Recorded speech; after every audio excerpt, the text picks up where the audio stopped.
तो पंडित जी हमें बताइए कि भारतवर्ष में कितनी गया है और उसका क्या महत्व है।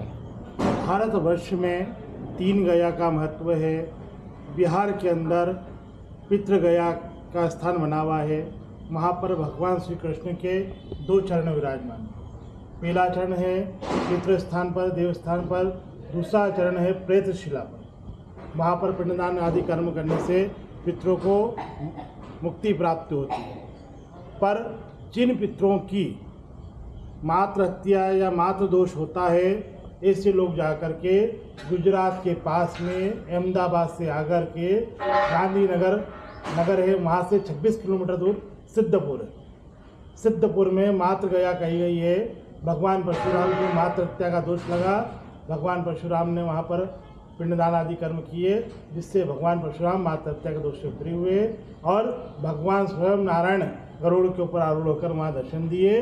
और वहाँ पर बिंदु सरोवर एक तीर्थ है, उस तीर्थ में स्नान आदि कर्म करने से समस्त लोगों को पाप क्षय होता है। अवंतिका नगरी भगवान महाकाल की नगरी है। भगवान श्री कृष्ण यहाँ पर विद्या आरंभ करने के लिए आए। गुरु शांतिपनि ने उनको शिक्षा दी और जब शिक्षा पूर्ण हो गई, भगवान ने कहा क्या दक्षिणा दूँ। गुरु जी ने कहा दक्षिणा नहीं चाहिए, मेरे दिवंगत पुत्रों को सद्गति चाहिए। तब भगवान श्री कृष्ण ने अपना विराट रूप को धारण किया और प्रतीक स्वरूप में 16 पद चिन्ह छोड़े। उस 16 पद चिन्ह में यह महत्व दिया कि 16 तिथि बनाई गई। पूर्णिमास तिथि से लेकर के अमावस्या पर्यंत तक 16 तिथि होती है। प्रत्येक तिथि का प्रत्येक चरण है, उस चरण का पूजन इत्यादि किया जाता है। विशुद्ध अनुष्ठान के अंतर्गत वर्षोत्सर्ग, नागबलि, नारायणबलि कर्म आदि, चांडाल कर्म आदि कर्म संपादित होते हैं। यहाँ गया शादी भी किया जाता है।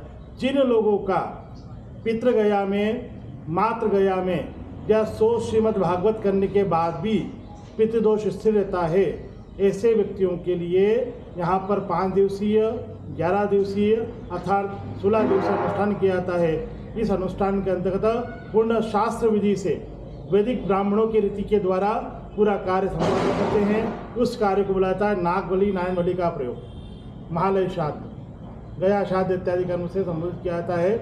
यह अनुष्ठान यजमान की भक्ति और श्रद्धा के ऊपर डिपेंड होता है। वो कितना द्रव्य खर्च करता है, कितना सामर्थ्य, उसके आधार पर भक्ति भाव से, श्रद्धा से किया हुआ कर्म उसके पितरों को मोक्ष प्रदान करता है। इसलिए भगवान श्री कृष्ण स्वयं ने इस तीर्थ को मोक्ष गया तीर्थ का नाम से संबोधित किया है। जय श्री महाकाल। जय श्री महाकाल।